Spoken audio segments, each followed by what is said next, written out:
မင်္ဂလာညချမ်းလေးပါခင်ဗျာဒီကနေ့ညတင်ဆက်ပြီးမဲ့ဇလန်းလေးကတော့စာရေးသူတင်ခါရစာရေးသားထားတဲ့လက်ရဘလူအသစ်ထွက်ဇလန်းများတဲ့မှာသဘုံတို့ရွာလို့အမည်ရတဲ့ဇလန်းလေးကိုပြောပြတင်ဆက်ပေးမှာပဲဖြစ်ပါတယ်ခင်ဗျာအားလုံးပဲနားဆင်ခန်းစားပေးကြပါဦးခင်ဗျာ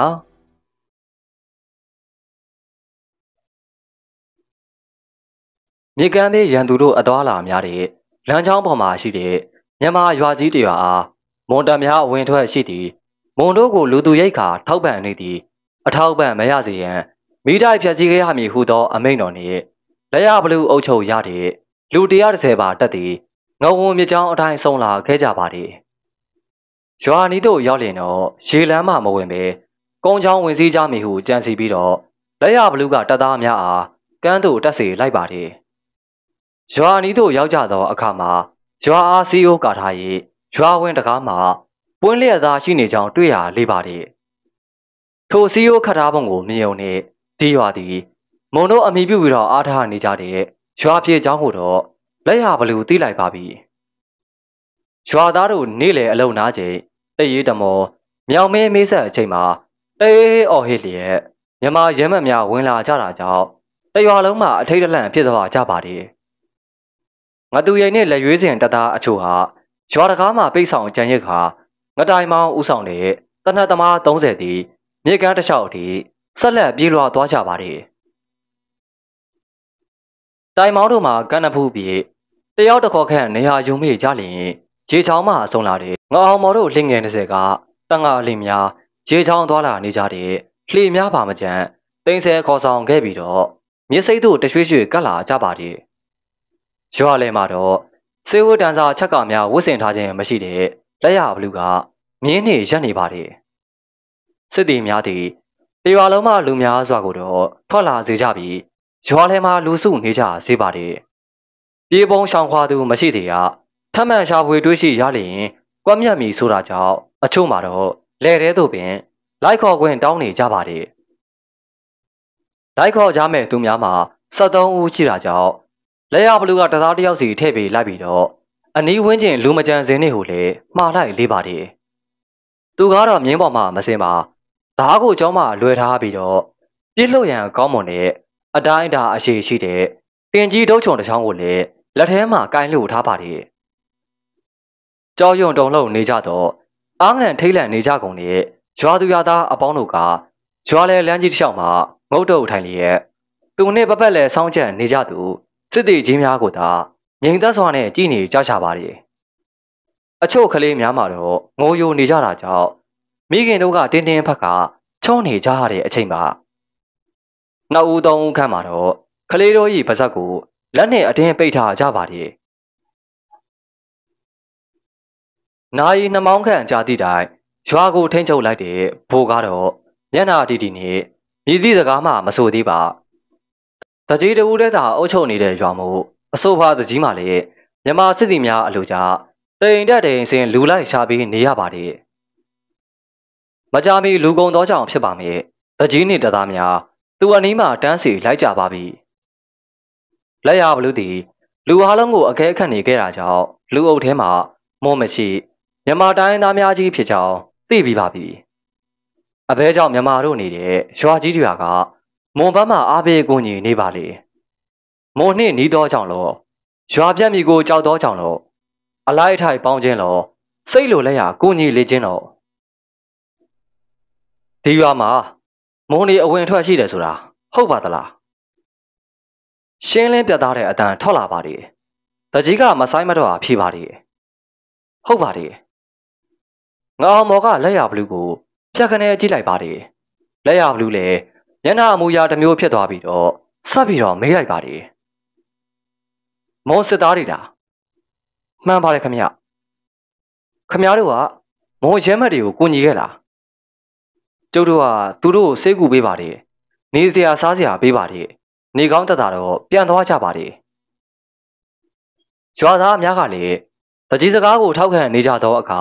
လက်ရဘလူးဇဝေဇဝါဖြစ်လာပါတယ်သူတို့သည်ညင်းရမယ်အစားအာပါတရဝန်ခံနေကြခြင်းပါ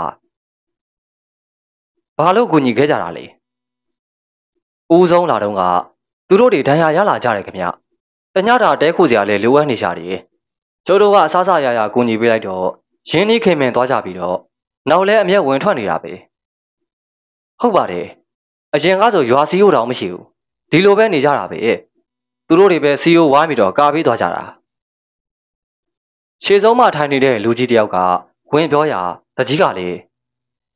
ရွာကိုလုံခြုံအောင်ရန်သူတွေအလွယ်တကူမဝင်နိုင်အောင်ပေါ့ခင်ဗျာရန်သူတွေဆိုတာမြန်မာတပ်တွေကိုဆိုလိုသလားဟုတ်မှာပဲပခိုးသမားတို့ရွာကိုလူရဲဖျက်ဆီးခြင်းတဲ့သူတွေရန်ကားနေကာကွယ်ထားတာပါတကြီးကဂုံယူဟန်နဲ့ပြောနေတာကြောင့်ကျုပ်တို့ကရွာကိုမိတိုက်ရအောင်လာကြတာပဲရွာသူရွာသားများမှာတော့စိတ်မတမတာဖြစ်သွားကြပါလေလှုပ်လှုပ်ရွရွတီးတိုးတန်အချို့ထွက်လာကြပါလေတို့ပါတော့လေကြောက်တာကြောင့်ငြိမ်နေကြသေးပါဘာဖြစ်လို့မိတိုက်မှာလဲဗျကျုပ်တို့ကမုံတွေကိုလက်ခံလို့လားဟုတ်တယ်ဒီလိုဖြစ်ရင်မြန်မာတပ်တွေကတာပြီးတော့ဆိုးတာပေါ့လက်ရဘလူးကလူအုပ်ကြီးကိုခိတ္တကြည့်နေပြီးတော့သွေးသားအကြံများကိုဘေးသူခေါ်သွားပါလေအခြေအနေကတော့မဟန့်ဘူးတခုခုမှားနေပြီထင်တယ်ငါတို့အရမ်းမဲ့လုံးလို့မဖြစ်ဘူးသူတို့အကြီးရတာဘာမှနားလဲပုံမပေါ်ဘူးဟုတ်လောက်တယ်မိတိုက်မယ်ဆိုတော့မျက်နှာတွေကတနာစရာဒါတော့မှကျုပ်တို့ကိုပိုဆိုးတဲ့သူတွေလို့ပြောလိုက်သေးပြန်နော်ငါအောင်ဘော်ကလေသမားတွေကိုစစ်မေးမွန်နဲ့အဆက်ဆံသိကျင်တယ်ငါသူရင်ကလေသမားတွေကိုအိတ်အောင်ပြီးတော့ဘာတွေပြီးခဲ့တယ်သိအောင်လုပ်ငကန်တဲ့အချက်တွေကမတိမသားဝိုင်းထားပြီးတော့စောင့်ချက်နေထပြေးတာတခုခုလောက်တာတွေ့ရင်တော့ရိုင်းနေပြီးတော့ချင်းချောက်သူဒီရာသားများအခြေပြန်သွားပြီးတော့တကြီးနဲ့ရွာလူကြီး10ဦးခန့်ဟာဝိုင်းတစ်ခုအတွင်းသို့ခေါ်လာခဲ့ပါလေငါသူရင်တို့လည်းလူခွဲခေါ်သွားကြပြီးတဲ့နောက်ကြံရှိနေသူများကိုတော့ငကန်တို့ကတစ်ပင်များအောင်၌ဝိုင်းဖွဲ့ထိုင်နေကြစီပါလေခမည်းတော်ကမုံတွေကိုရိတ်ခါထောက်ပံ့လိုက်သည်လားလက်ရဘလူးကလူကြီးများကိုစစ်မေးကြည့်ပါလေထောက်ပံ့လိုက်တာပေါ့သူတို့တက်ပြန်ရောက်တဲ့အထိပူစရာမလိုဘူးကျွဲနွားဆန်တဘာပေးလိုက်သေးလားဆန်တော့ပေးတယ်ကျွဲနွားမပါဘူးဒါနဲ့ပဲလှုပ်ရှားနေရတာကိုမုံနေဘယ်နှခေါက်ရောက်လာလေ3ခေါက်ရှိပါပြီပထမစစ်ပြေးလာကြဟန်တူပါတယ်နောက်တစ်ခါစစ်ချင်းနဲ့တမင်ဝင်လာကြတာခမအဲ့ဒီချိန်ကခဏပဲတရွာလုံးကိုတော့ကောင်းကောင်းနှုတ်ဆက်သွားတယ်ဘာတွေယူသွားလဲဘာပေးလိုက်သေးလဲဘာမှမပေးလိုက်ရဘူးသူတို့လည်းဘာမှမပါဘူးရုတ်တရက်ဆိုတော့နှုတ်ဆက်ရုံနှုတ်ဆက်လိုက်ရတယ်နောက်တစ်ခေါက်တော့လက်ဆောင်ငချောင်းငချမ်းတွေပဲတွေပါလာတယ်ကျုပ်တို့ကမလိုပါဘူးလူလာရင်ပဲဝမ်းသာနေပါပြီလက်ရဘလို့ခေါင်းငိမ့်နေပါတယ်ကျုပ်မေးမြန်းချင်တာလေးရှိတယ်ဗျခေါင်းပေါင်းနေလူကြီးတယောက်ကစကားဆလာရေးဟုတ်ကဲ့မေးပါမီးတိုက်တာဘယ်တော့လဲအားချင်းပဲလားဟိုမလုပ်လို့မရဘူးလားအမိန်အရတော့မီးတိုက်ပြီးတော့ပြန်ကြရမှာပါကျုပ်တို့ကရွှေဘိုတက်တွေရဲ့ရန်သူဘာညာလဲသိလို့မဟုတ်ပါဘူးသူတို့နဲ့လည်းရန်ပန်းမဟုတ်တော့လက်ခံကျွေးမွေးရမှာပါရန်သူကိုလက်ခံလို့ဖြက်စည်းကြစတန်းဆိုမောင်တို့တွေစစ်အောင်လေဘာအကျိုးရှိမှာတော့မှန်ပါတယ်ဦးကြီးကျွန်တော်သုံးသပ်ပါအောင်မယ်အေးကွယ်အရှင်သခင်အမိန်ရလောက်ရတယ်ဆိုပေမဲ့ချင်းချင်းလောက်ကြစေချင်တာပဲကွယ်ကျုပ်တို့တော့ဘာသိမလဲမိတိုက်တို့လည်းဘာတတ်နိုင်မလဲပြေးကြအောင်ရှိတာပေါ့ဘိုးဘွားအမွေအိမ်လေးတော့နှမျောတယ်ကွလူကြီးကပြောရင်းနဲ့မျက်ရည်တုပ်လိုက်ပါတယ်သူတို့အချိန်တန်ကြာပြောဆိုမင်းမြန်ပြီးချိန်ငသူရင်တို့ဝင်လာကြပါတယ်ဘာထဲလဲငါ့မောမုံနေရေလန်းကပဲတက်ကြတာများတယ်တဲ့ကုန်းချောင်းကမလာဘူးဟုတ်တယ်ဟုတကြီးကဘုံမသိဘာမသိဝင်ပြီးတော့ထောက်ခံလိုက်သေးပါတယ်တငါးတွေကဖမ်းမိထားတဲ့ငချင်းတွေငတလောက်တွေလက်ဆောင်ပေးလိုက်ကြကြောင်းပေါ်ပါတယ်သူတို့ဘာသာထည့်ပေးကြတာမုံနေကမယူဖို့လုံနေသေးတာတဲ့ဘယ်မယူလို့ဖြစ်မလဲဗျာလန်ခီရိတ်ခါလို့တာပေါ့တကယ်တကြီးဖြစ်ပါတယ်ငါအောင်မော်ပင်စိုက်ကြည့်နေပါတယ် ရေလန်းက3ချိန်လာတယ်ဆိုဟုတ်တယ်တမှုအဲ့ဒီလိုပဲပြောကြတယ်ရွာလန်းကနေမဝင်ပါဘူးတဲ့နောက်ဆုံးတစ်ခေါက်လာတော့ရွာဝင်တကားတက်ပေးသွားတယ်လို့သိရပါတယ်ငါတို့ရင်ရောကျုပ်သူတို့ကိုလေတကြီးအိမ်တိမ်ပေါ်ခေါ်သွားတယ်အင်ရှင်ကထမင်းကျွေးနေလို့ဝိုင်းစားရနဲ့မေးကြည့်လိုက်တယ်တဲကောပါလားငါတို့ရင်ရသူတို့ကအတင်းကျွေးနေတာဗျမေးတာလဲဖြေပါမယ်ကျွေးရလဲစားရမယ်ဆိုလို့အစိတ်ခတ်တိုင်းသေအောင်မယ်လို့ရောမတွေးဘူးလားတွေးမိပါတယ်ဒါပေမဲ့သူတို့လဲဝိုင်းစားကြတာပဲဗျညင်းမရတော့ထမင်းဟင်းတွေကိုသူတို့နှိုက်ပြီးမှထဲ့မယ်ကြံသေးတယ်မအောင်လိုက်ပါဘူးဦးဖျားဖျားခက်တယ်ပေးကြတယ်သူတို့လဲအားပါးတွေကဝိုင်းစားကြတာပဲငါတို့မိတိုက်ဖို့လာတဲ့အကြောင်းရောပြောကြသေးလားပြောတော့ပြောတယ်မဝင်မရဲပဲတရက်နှစ်ရက်လောက်ဆိုင်းပါအောင်လားတဲ့တယောက်ကနောက်တယောက်ကကျုပ်တို့ကဘယ်သွားနေရမှာလဲတဲ့ဒီတော့လေချင်းတူကလေထဲသွားနေရတော့မှာပေါ့ဗျာတဲ့ဒီလောက်ဖြစ်နေတာကိုစားဝင်ကြသေးတယ်ပေါ့တချို့လဲတူကနန်းစိတ်ကနန်းပါပဲစိတ်မကောင်းဖြစ်ကြရင်တူပါတယ်ကျုပ်တော်မှသူတို့ကိုကြည့်ပြီးတော့စားရတာအချိန်ပြတ်တယ်ဒါပေမဲ့ဝမ်းဝအောင်တော့မျိုးခဲ့တာပဲမဟုတ်လားမွန်တွေကိုသူတို့ဘာတွေပေးလိုက်ကြလဲမေးခဲ့လားစံတခွဲစီစုပြီးတော့ပေးလိုက်ကြတာတဲ့နှစ်ကြိမ်ပေးပါတဲ့ဒီထက်ပိုပေးချင်ပါတယ်ဆိုနေသေးတယ်မြေပုံအချက်ထဲမှာဒီရွာကိုရွာရိုးလိုဖြည့်ထားလိုက်ကွာဒါနဲ့တကြီးဒီရွာမှာလိန်ညာပြောတတ်သူရှိရလားဟာရှိပြီလားထိတ်ဆုံးကကြုံမရဖို့ပေါင်းလာတာ29နှစ်3လကျော်ပြီအခုထိကိုမယုံရဘူးလူကြီးများရေလိုက်ကြပြီးတော့အသက်ကြီးကြီးအဖိုးတဦးကလေကျုပ်တို့အောင်ညီတယောက်လေဘလို့ရှိတာဒီအမတန်ပြောဖို့သူနာနေဟုတ်တာရောမဟုတ်တာရောတနေ့လုံးတောင်စင်ရင်မရရှောက်ပြောနေတာဘာစမဆေးရဘူးဗျတော့ပြောတောင်ပြောတိတ်ပြောတယ်ကောင်ဟိုရက်ကပဲကျုပ်လေထဲမှာမိချောင်းတက်နေတယ်ပြောလို့သွားကြည့်လိုက်သေးတယ်ယုံတာတော့မယုံပါဘူးပေချောင်းတော့ကြီးရတာပေါ့မိချောင်းပန်းနေရိုးဆက်ရေးဆက်ပေါက်နေတာဟုတ်ဗျာလက်ရဘလူးကသိကျင်တာကြောင့်ဟုတ်ပြီဗျာလိန်ပြောတတ်သူဘယ်နှယောက်လောက်ရှိလဲလူတိုင်းအနေနဲ့များတော့လိန်ချလိမ့်မယ်ထင်တာပဲဗျကပ္ပိယကြီးလဲဗိုက်စာလို့ညဘက်ဆုံးထချက်တာကိုဖုန်ကြီးမေးတော့မစားပါဘူးလိန်တာပဲကျုပ်လည်းတစ်ခါလေးမင်းနေတာကိုလှုပ်ပြီးဗလားမေးရင်လှုပ်ပြီးလို့လိန်လိုက်တာပဲဘာဖုံးကဖရာတရားမြဲလာဟဲ့မေးတိုင်းမှာတင်ဖမြဲပါတယ်ဖရာပဲရှောက်ရတာပေါ့လက်ကတော့ကားရပေါ့လိန်နေတော့ဘယ်ဟုတ်မလဲဝီနီးလွတ်ပါလေရွာသူရွာသားများအကြောင်းသိရပြီဖြစ်တာကြောင့်လှုပ်တဲ့မလှုပ်တဲ့ဆုံးဖြတ်ရတာကြံပါတော့တယ်သူ့သဘောအရတော့ဒီရွာမျိုးကိုအပြစ်မတင်သင့်ပါရန်သူအားပေးဟူ၍မိတိုက်ဖြက်စီးခြင်းမပြုသင့်ပါထို့သောပြုရမည်ဟုအတင်းအကျပ်စေခိုင်းလာလျင်ပင်မင်းမူထမ်းအဖြစ်မှထွက်ရန်ဆုံးဖြတ်ရပြီလိမ့်မယ်သူဟာလည်းအမိန်ထက်ဖြစ်တဲ့ဒီကိုသာသူ့သဘောနဲ့သူလှုပ်တတ်သူဖြစ်ပါလေအမိန်မလိုက်နာ၍မင်းပြစ်ဒဏ်တင့်မိထက်မတရားမှုကိုပြုလုပ်ရမည်ကိုလေကြောက်တော်သူပါတို့ရမှာငယ်သားများအတွက်တော့ကြည်ရပေဦးမေငါတို့ဒီရွာကိုမိတိုက်ကြမလားငါသူရဲ့ငါကန်ငါအောင်မော်တို့တယောက်မှမလှုပ်ပါမိတိုက်တဲ့သလားအတန်ထွက်မလာကြပါအမိန်တော်ရောဖြီဆန်တဲ့သလားငါအောင်မော်တခုခုပြောရင်ပြင်ပါတယ်ငါသူရင်လဲလှုပ်လိုက်သည်ဟုထင်ရပါတယ်တမှုသဘောတိုင်းပါအပြစ်ပေးရင်လေကျုပ်တို့မကြောက်ပါဘူးငကန်ဤစကားပါအခြားအကြံများလဲခေါင်းငိမ့်ကြပြီးတော့သူတို့ကရန်သူကိုအားပြေးအားမြောက်ပြုနေကြတာတော့မဟုတ်ပါဘူးအဲ့ဒါလိုပြုစုကြတာပါကျုပ်တို့သခင်သိအောင်ရှောက်ပြီလို့အပြစ်ဒဏ်ထားရင်လေထားပါဗျာငါအောင်မော်ကတော့အကျိုးကြောင့်ရှင်းပြပြီးတော့နောက်တစ်ခါမွန်လေးကိုလက်မခံနဲ့တော့လို့မှားခဲတင်တဲ့တမှုလက်ရဘလူးခေါင်းရံလိုက်ပါတယ်သူမပြောမိမှာတကြီးကလက်မခံလို့ကောင်းပါမလားဆွေမျိုးရင်းချတွေလိုတောင်ဖြစ်နေကြပြီဟာမွန်လေးမလာနိုင်တော့ပါဘူးဟုသူမပြောလိုက်တော့ပါစိတ်မကောင်းဖြစ်သွားကြပါလိမ့်မယ်မွန်တက်တရားငါတို့လာမှာဆိုလို့ဖြတ်မှာဆိုရင်လို့ရွာလုံးအောင်စီအိုးကာထားဟန်တူတယ်ငါတို့ကလေသူတို့ရွာလေးကိုဒီထက်ပို့ပြီးတော့လုံချောင်းအောင်စီမံခဲ့တဲ့နေ မိတိုက်ခဲ့ပါပြီလို့ရှောက်မလာတတ်မှုငါသူရင်မေးလိုက်ခြင်းပါအကြံကောင်းမဲ့ဟူသည့်အကြည့်နဲ့ငါအောင်မော်ကကြည့်ပါလေလေယာဘလူကတော့ခေါင်းမငိမ့်ခေါင်းမခါပါရွာသားတွေကိုပြန်လှုပ်လိုက်တော့ဘလူတက်မှာသွေးသားငါအောင်မော်လာခေါ်တာကြောင့်ဘိုးငဆွေနဲ့တသား55ဦးတို့တစ်ကြိမ်ရောက်ခဲ့မှုတဲ့ရွာဘက်စီတို့လိုက်ခဲ့ရပြန်ပါလေ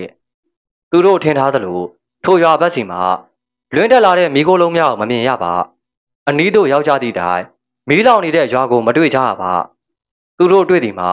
ပကတိထူးခြားမှုမရှိတဲ့ရွာတရွာသာဖြစ်ပါလေဘိုးဆွေက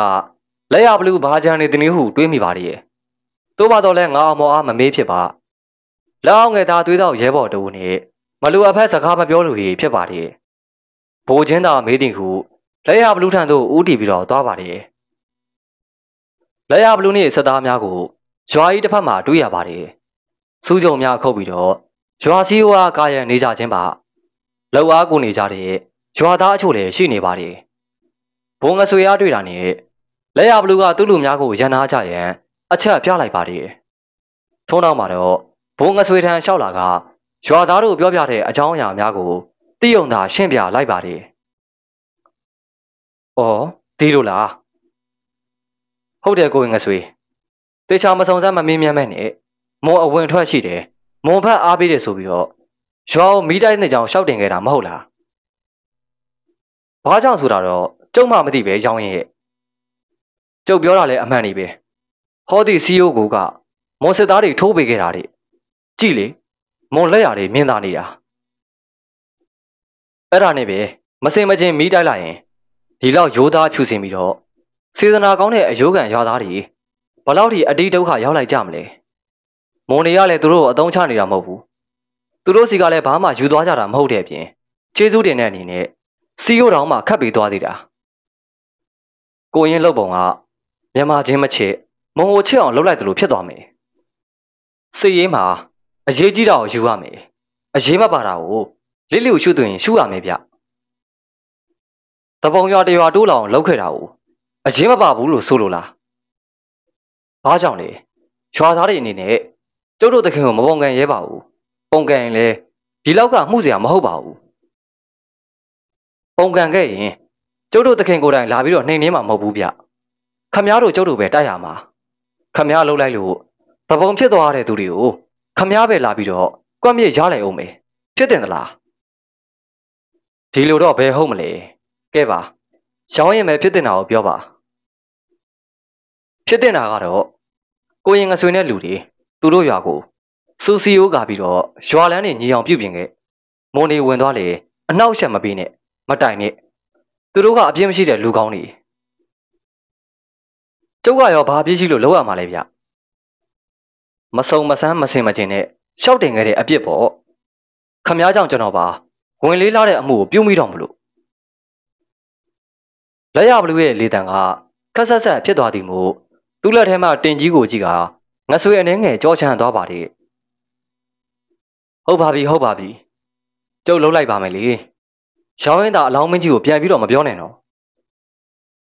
သူခိုင်းတဲ့အမှုကိုဘာကြောင့်မလုပ်ခဲ့တယ်လဲဆိုတာတော့ဖြေရှင်းရမှာပဲခမည်းကိုဒဏ်မထားတော့မှကျွန်တော်ဒီရွာမှာဒီလိုလှုပ်ခိုင်းတဲ့အကြောင်းတန်တော်ဦးတင်လိုက်ပါမယ်ထပ်ပြီးတော့အရေးယူတာအပြစ်ပေးတာရှိရင်တော့မတတ်နိုင်ဘူးရောင်းရင်ပြောရင်ရပါတယ်ဗျာတညောင်အောင်တော့ရှောက်တင်ပေးပါကျုပ်ဒီမှာအကောင်းဆုံးလုပ်ရင်းနဲ့စောင့်နေပါမယ်စောင့်မနေနဲ့လှုပ်ရှားရှိတာတည်တည်တက်တက်လှုပ်ပြီးတာနဲ့ပြန်ခဲ့ပါခမည်းတောင်ဝင်ကြတဲ့နေရာကနေသာသတင်းဆောင်ပြီးတော့ဟုတ်ကဲ့ပါဗျာဟုတ်ကဲ့ပါဟဲ့ကောင်နေစင်းကြစမ်းလာကြစမ်းပါဟိုးကစူးကြုံနေသွားပြီးတော့ဆွဲကြခုတ်ပြီးတော့စီယိုးကိုလောအောင်ကားရမယ်မပြုံးမပြတ်အောင်ချီရမယ်လာလီဘာကြည့်နေကြတာလဲဘိုးဆွေကြီးသွေးတောင်နှစ်ဦးပါရင်းပေါ်မှာပြေးစင်လာကြပါတယ်လက်ရဘလူးလေသူတသားများအားပြန်ခေါ်ပြီးတော့ပြန်လာခဲ့ပါတယ်သူတို့ရွာတကားမှထွက်ပြီးမှအနောက်မှလိုက်လာကြတဲ့လူတန်များကိုကြားရပါတယ်ယောက်ျားမိန်းမများတက်ကြီးရွယ်အိုများကလေးများကတော့ရေအိုးများရွက်လျက်စားမြိန်ထုံများစွာတောင်းနဲ့ထည့်ပြီးတော့ထမ်းလျက်ဖညက်တင်လဲစသည်တို့အုံနဲ့ထည့်လျက်အပြေးရောက်လာကြပြီးတော့အားချင်းပြန်ကြတော့မလို့လားခဏလေးနေကြပါဦး ကျုပ်တို့လည်းအကျွေးမွေးစီစဉ်နေရတာနဲ့နန်းတဲ့နောက်ကျသွားတယ်ပြန်လေအောင်မှမထင်လို့ဩကျွန်တော်တို့ကရွာကိုမိတိုက်ဖို့လာတာလေအဲ့ဒါကိုအစားအစာစီမံနေရသေးလားသူပြောတာကိုသဘောပေါက်ပုံမရတဲ့မိမကြီးတို့ပြောလိုက်တဲ့စကားကြောင့်လက်ရဘလူးအပါဝင်စစ်တီအလုံးမှင်တက်သွားကြလေးပါတယ်မိတိုက်ချင်းလဲနှောက်မှတိုက်ပါအရင်ဝမ်းပြေအောင်စားလိုက်ပါဦးသူရဲ့ကောင်းကြီးတို့လည်းစားကြမှာပဲဘလောက်ယူလိုက်တယ်လဲဟူသည်အကြီးနဲ့လက်ရဘလူးကသွေးတောင်နှစ်ယောက်အားကြည့်လိုက်ပါတယ်ရှင်ငတ်နေတဲ့တသားအချို့ကမိမများရွက်လာကြတဲ့ရေအိုးတို့ကိုချပြီးတော့ခတ်တော့နေကြပါပြီတကြီးကိုယ်တိုင်အတင်းထိုးပေးနေတဲ့စားမိန်ထုတ်တစ်ထုပ်ကိုသူ့မြင်းပေါ်ရောက်လာပါတယ်တိမ်ပြန်ကဟီးလိုက်ပါတယ်ကျေးဇူးတင်ပါတယ်ခင်ဗျာသွားခွင့်ပြုပါဦးနောင်လဲလာခဲ့ကြအောင်နော်နောင်သားမှရှိတဲ့တိုင်မောင်းကအချင်းချင်းမရှိတဲ့စကားကိုဆိုပါတယ်နောက်တစ်ခါလာရရင်တော့တကယ်မိတိုက်ရဖို့ပဲထို့သူပြောသည်ကိုပင်တကြီးကတော့ကြိုတင်အကြောင်းကြားရင်ဖြစ်ပါတယ်ခင်ဗျာထို့သူလှမ်းပြောနေပါသေးတယ်ဟုတ်ကဲ့ပါခင်ဗျာစာရေးသူသင်္ခါရစာရေးသားတာတဲ့လက်ရဘလူးရဲ့ဇလန်းအသေးဖြစ်တဲ့တပုံရွာလို့အမည်ရတဲ့ဇလန်းလေးကတော့ဒီမှာတင်ပြီးဆုံးလို့တော့ပါပြီနောက်ရက်များမှလည်းအခုလိုပဲဇလန်းကောင်းများစွာကိုဆက်လက်တင်ဆက်ပေးမှာဖြစ်တဲ့အတွက်ကျွန်တော်ရဲ့ channel လေးကိုစောင့်မျှော်အားပေးကြပါဦးခင်ဗျာကျွန်တော်ကတော့အစီအစဉ်တင်ဆက်သူရာစာပဲဖြစ်ပါတယ်ခင်ဗျာ